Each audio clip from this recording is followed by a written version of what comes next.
Malcolm, huge 2 points tonight. How happy are you with that performance? Our first period was okay. I thought we were up and down a little bit first period. Honestly, I thought our second period was awful. But you know what? This is hockey, and I believe there's a hockey god. And, we hung around enough after 40 minutes, and I went in after the 40 minutes and I said, guys, this isn't a Picasso by any stretch of the imagination.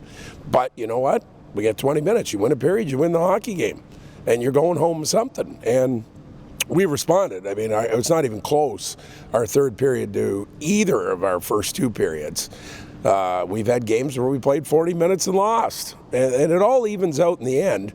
But I think our guys are learning they got to put 60 in like that to really win hockey games. And, that was encouraging because, we've had some tough losses against this team, some pretty ugly defeats. And it would have been easy to get down. We're not playing well. We're turning over the puck too much.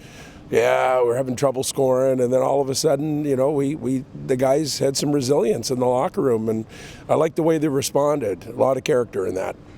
Nolan Laporte's goal early in the third period, you could sense Clan were on the ascendancy at that point. It really felt like when he scored, momentum was starting to swing Clan's way. Did you feel that on the bench? Yeah, actually, I thought we had some good looks even before that, but, getting the 5-on-3. Now, we haven't had a 5-on-3 in over a dozen games, so quite honestly, we haven't even practiced it because I'm a big believer you practice what you actually get in a game, and we don't draw a lot of penalties to begin with, let alone 5-on-3s, which is why I called the timeout. And we have smart enough players that they executed what we were trying to do perfectly, and they were aware of who was open, and kudos to them. And, they got rewarded by staying right out in the power play again. And, some penalty calls at the end of the game.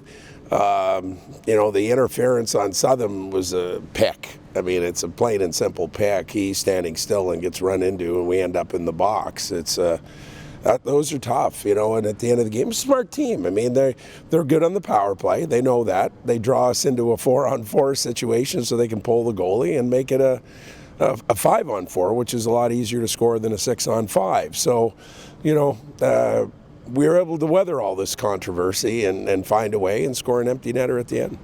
It takes us nicely into the weekend. 2 tough games, Manchester here on Saturday, then away at Nottingham as well.